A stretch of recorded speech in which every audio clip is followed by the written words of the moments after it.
ये है normal days का दुबई और ये है 15 तारीख का दुबई। ये कैसे हो सकता है?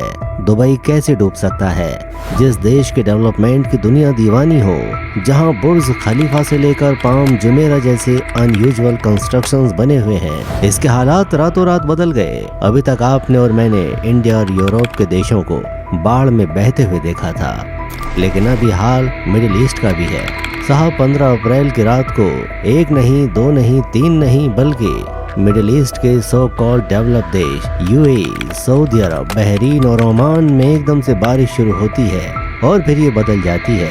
ऐसी तेज बारिश और आंधी में ये बाकी देश तो छोड़िए, दुबई को भी इस बाढ़ में बहा कर ले गया। लेकिन ये बारिश रुकती उससे पहले देखते ही देखते तूफान में बदल गया।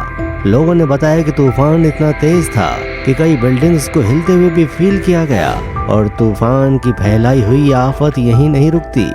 मंगलवार आते आते इसकी वजह से मिडिल ईस्ट के कई डेवलप देशों के दर्जनों शहरों में बाढ़ आ गई और ये मॉडर्न एरा के मॉडर्न सिटीज अब कुछ ऐसे दिखाई दे रहे हैं। तेल की दौलत से बने ईंट कंक्रीट के इस मॉडर्न देश की सड़कों गलियों से पानी ऐसे बहने लगा जैसे नदी बहती है। सड़कों पर चल रही करोड़ों की गाड़ियां पानी में बहने लगीं। दुबई में कुछ ही घंटों के अंदर इतना पानी बरस गया जितना 2 साल में बहता है। मंगलवार को 142 मिलीमीटर बारिश दुबई में दर्ज की गई, जबकि साल भर में औसतन 95 मिलीमीटर बारिश ही मुश्किल से यहाँ पर हो पाती है। यूएई के अल आइन अमीरात में तो सबसे ज्यादा 250 मिलीमीटर बारिश दर्ज की गई। इस बात से आइडिया तो लग गया होगा कितना पानी दुबई में बरस गया। अपनी गगनचुंबी इमारतों के सिवा अगर दुबई फेमस है तो वो अपने रेगिस्तान के लिए। यहाँ के लोग स्पेशली इन रेगिस्तान की चिलचिलाती गर्मी का मजा लेने आते हैं। लेकिन रेगिस्तान के बीच बसे शहर 2 के इंटरनेशनल एयरपोर्ट पर पिछले 24 घंटे में 6.26 इंच से ज्यादा बारिश हुई। और अगर आपको लगता है कि ये नॉर्मल है तो नहीं, क्योंकि मौसम से जुड़ी जानकारी देने वाली वेबसाइट theweatherman.com के अकॉर्डिंग यहाँ इतनी बारिश 2 साल में होती है। यानी 2 साल में जो बारिश होनी थी वो सारी एक दिन में हो गई। इसके अलावा ऐसा भी बताया जा रहा है कि भले ही देश ने मॉडर्न टेक्नोलॉजी की सारी हदें पार कर दी हो, लेकिन आज भी इस देश में जो सबसे बड़ी प्रॉब्लम बनकर खड़ी है वो यहाँ के ड्रेनेज सिस्टम, जिसका अभी तक कोई पावरफुल सॉल्यूशन ये देश नहीं निकाल पाया। और इस बात का दावा इंग्लिश का न्यूज़पेपर राइटर्स भी कर रहा है। लेकिन क्या जैसे मेरे मन में सवाल उठ रहे हैं, आपके मन में भी उठ रहे हैं कि भला ऐसे कैसे हो सकता है? लेकिन क्या जैसे मेरे मन में सवाल उठ रहे हैं, आपके मन में भी सवाल उठ रहे हैं कि भला ऐसे कैसे हो सकता है कि 21वीं सेंचुरी का इतना पावरफुल वेल डेवलप देश एक रात की बाढ़ में बह गया हो? कई वेदर एनालिस्ट का कहना है कि अरेबियन पेनिनसुला से उठा एक तूफान ओमान की तरफ बढ़ रहा था, लेकिन धीरे धीरे इस तूफान की डेंसिटी बढ़ती है तो ये तूफान मिडिल ईस्ट के कई देशों को बाढ़ और तूफान की चपेट में ले जाता है। और इसका असर वैसे तो ओमान में सबसे ज्यादा दिखाई दिया, लेकिन दुबई को भी अपना शिकार इसने बना लिया। लेकिन इस बार जिसने इन गल्फ कंट्रीज में पिछले 3 दिनों में तबाही मचाई है, उसके पीछे नेचर से ज्यादा खुद इन देशों की गलती बताई जा रही है।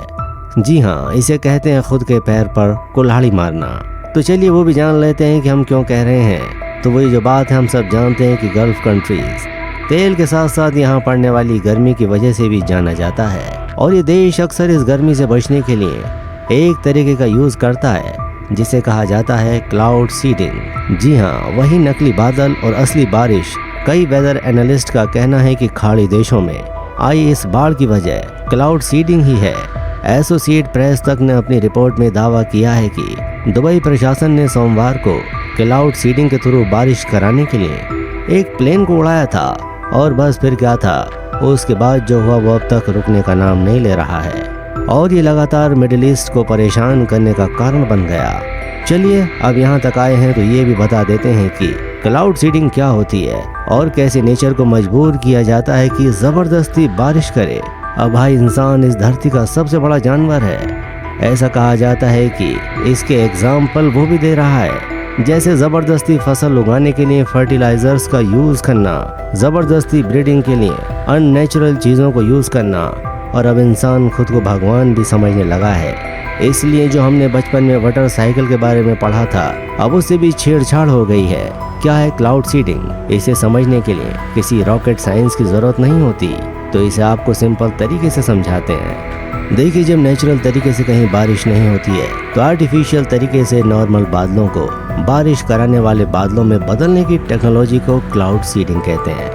क्लाउड सीडिंग के लिए सिल्वर आयोडाइड, पोटेशियम आयोडाइड और ड्राई आइस, जिसे सॉलिड कार्बन डाइऑक्साइड भी कहा जाता है, जैसे केमिकल्स को हेलीकॉप्टर या प्लेन के थ्रू आसमान में बादलों के करीब स्प्रे कर दिया जाता है और फिर हवा में स्प्रे किए गए ये पार्टिकल भाप को अट्रैक्ट करते हैं, जिससे धीरे धीरे ये नॉर्मल दिखने वाली बादल हैवी डेंसिटी तूफान काले बादलों में बदल जाते हैं और लास्ट में बारिश होती है। और इस तरीके से बारिश होने में करीब आधा घंटा लगता है। लेकिन हाँ, यहाँ एक बात ध्यान देने वाली ये है कि वो ये बारिश तो आर्टिफिशियल हो सकती है, लेकिन ये तभी पॉसिबल है जब आसमान में बादल मौजूद हों। जब एक निश्चित जगह पर एक निश्चित समय में बहुत ज़्यादा बारिश होती है तो हम इसे बादल फटना कहते हैं। बादल फटना इस बात पर निर्भर करता है कि क्लाउड सीडिंग से कितने बादल जमा हुए हैं। अगर बहुत ज़्यादा भाव से भरे बादलों की पहचान करके उसमें क्लाउड सीडिंग करा दें तो बादल फट भी सकते हैं। ऐसे में संभव है कि यूएई समेत खाड़ी देशों में इसकी वजह से तेज बारिश आई हो, जो बाढ़ की वजह बनी, आर्टिफिशियल रेन। इस थियरी को सबसे पहले जनरल इलेक्ट्रिक के विंसेंट शेफर और नोबेल पुरस्कार विजेता इरविंग ने इसे कंफर्म किया था। शेफर ने जुलाई 1946 में क्लाउड सीडिंग का ये वर्किंग प्रिंसिपल खोज निकाला था, जिसके बाद 13 नवंबर 1946 को क्लाउड सीडिंग के जरिए पहली बार न्यूयॉर्क फ्लाइट के थ्रू नेचुरल बादलों को बदलने के लिए एफर्ट्स डाले गए। जनरल इलेक्ट्रिक लैब द्वारा फरवरी 1947 में बाथ, ऑस्ट्रेलिया में क्लाउड सीडिंग का सबसे पहला प्रोजेक्ट किया गया, लेकिन इस चीज को मुश्किल वक्त में यूज करने के लिए डेवलप किया गया था। लेकिन अब तो इसका यूज धड़ल्ले से किया जाता है, माना ये बैट बॉल का खेल हो गया हो। ये तकनीक अक्सर सूखा से इफेक्ट होने वाले इलाकों या फिर एयर पोल्यूशन से निपटने के लिए इस्तेमाल की जाती है।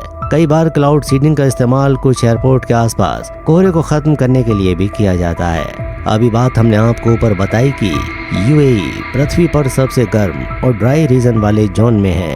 ये देश बारिश को बढ़ाने के लिए क्लाउड सीडिंग तकनीक का उपयोग करने में आगे है। यूएई ने पहली बार 2002 में अपना क्लाउड सीडिंग ऑपरेशन शुरू किया।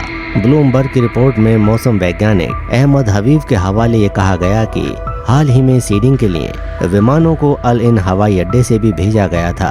और ऐसा नहीं है कि इस क्लाउड सीडिंग का यूज सिर्फ मिडिल ईस्ट कंट्रीज कर रही हो, बल्कि इसका यूज आज तक 60 से ज्यादा देश कर चुके हैं, जिसमें चीन, भारत जैसे देशों का नाम भी आता है। 2008 के बीजिंग ओलंपिक में ऐसे ही क्लाउड सीडिंग का नमूना देखने को मिला था, जहां चीन ने बीजिंग में क्लाउड सीडिंग के थ्रू बादलों को बारिश में बदलते हुए एक दिन पहले ही बारिश करवा दी थी।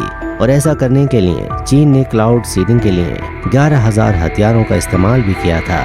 इसमें 6,781 रॉकेट लॉन्चर और 4,110 आर्टिलरी गन शामिल थी। तो अब आप समझ सकते हैं कि क्लाउड सीडिंग किस हद तक यूज किया जा चुका है। इतना ही नहीं, अमेरिका ने तो इस क्लाउड सीडिंग का यूज एक लड़ाई को जीतने के लिए भी किया हुआ है। क्यों हैरान हो गए ना? तो चलिए दिलचस्प किस्से को भी आपको बता देते हैं। दरअसल बात तब की है जब अमेरिका और वियतनाम के बीच एक जबरदस्त जंग छिड़ गई थी। वही जंग जिसमें भारत ने वियतनाम का वर्बल सपोर्ट किया था, तो अमेरिका ने भारत से चिढ़कर उसे अनाज देने से मना कर दिया था। अमेरिका ने 1967 से 1972 के बीच वियतनाम वार के दौरान क्लाउड सीडिंग टेक्नोलॉजी का यूज करके सबको हैरान कर दिया था। इस जंग में अमेरिका ने वियतनाम पर बढ़त बनाने के लिए ऑपरेशन पोपोय चलाया था। दरअसल इसके तहत अमेरिका ने वियतनाम के हो ची मिन्ह शहर पर क्लाउड सीडिंग के जरिए बादल फटने की घटना को अंजाम दिया था। इससे वहां अचानक बारिश, बाढ़ और लैंडस्लाइड की कंडीशन पैदा कर दी थी। इससे वियतनाम सेना को बहुत ज्यादा नुकसान पहुंचा था। अब आपको बताते हैं कि अपने प्यारे भारत के बारे में, जहां आज़ादी के बाद से लगातार इस तकनीक का प्रयोग न जाने कितनी बार किया जा चुका है। देखिए, भारत में क्लाउड सीडिंग का पहला प्रयोग 1951 में हुआ था। उस समय भारतीय मौसम विभाग के पहले महानिदेशक एस के चटर्जी जाने माने क्लाउड साइंटिस्ट थे। और उन्हीं की लीडरशिप में भारत में इसके यूज को प्रैक्टिकली शुरू किया गया था। उन्होंने तब हाइड्रोजन गैस से भरे गुब्बारों में नमक और सिल्वर आयोडाइड को बादलों के ऊपर भेजकर कृत्रिम बारिश कराई थी। भारत में क्लाउड सीडिंग का प्रयोग सूखे से निपटने और डैम का वाटर लेवल बढ़ाने के लिए काफी समय से किया जाता है। इतना ही नहीं, भारत के कई प्राइवेट फर्म्स ने भी इस तकनीक का यूज किया है। जैसे टी फर्म ने 1991 में वेस्टर्न घाट में कई जगहों पर इस तरह की बारिश कराई। फिर पुणे के रेन एंड क्लाउड इंस्टीट्यूट ने उत्तर प्रदेश और महाराष्ट्र के कई इलाकों में ऐसी आर्टिफिशियल रेन कराई। भारत में साल 1983-84 में ऐसी बारिश कराई गई। और इतना ही नहीं, 1993-94 में सूखे से निपटने के लिए तमिलनाडु में भी इसका इस्तेमाल किया गया था। 2003-04 में कर्नाटक में आर्टिफिशियल बारिश कराई गई। फिर 2004 में आंध्र प्रदेश के 12 जिलों में इस तरह की बारिश कराने की प्लानिंग बनाई गई थी, लेकिन इसका एक फेलियर भी देखने को मिला और वो हुआ दिल्ली में, जब 2018 में दिल्ली में पॉल्यूशन बढ़ने पर आर्टिफिशियल रेन करवाने की तैयारी की गई थी। IIT कानपुर के साइंटिस्ट ने एयर पोल्यूशन की सीरियस सिचुएशन से निपटने के लिए आर्टिफिशियल रेन की तैयारी कर ली थी। बस मौसम के फेरबदल होने का इंतजार किया जा रहा था। IIT के प्रोफेसर ने कृत्रिम बारिश करवाने के लिए इसरो से विमान को भी मंगवा लिया था, लेकिन मौसम अनुकूल नहीं होने की वजह से आर्टिफिशियल रेन नहीं करवाई जा सकी। तो कहने का साहब मतलब ये है कि भारत आर्टिफिशियल रेन टेक्नोलॉजी में किसी से पीछे नहीं है, लेकिन हाँ, शायद वो जानता है कि उसे कब किस तरह से मॉडर्न वेपन्स का बेटर यूज कब करना है। इस पर आपकी क्या राय है, हमें कमेंट सेक्शन में जरूर बताएं। तब तक के लिए आपसे लेते हैं विदा। जल्द हाजिर होंगे एक नए इंटरेस्टिंग टॉपिक के साथ। अगर वीडियो पसंद आया हो तो अपने दोस्तों के साथ शेयर कर दें और हाँ, वीडियो को लाइक करना ना भूलें। और अगर आपने हमारे चैनल को अभी तक सब्सक्राइब नहीं किया है तो वो भी कर दें। साथ ही बेल आइकन प्रेस करना बिल्कुल ना भूलें ताकि हमारी वीडियो आप तक जल्द से जल्द पहुँच सके।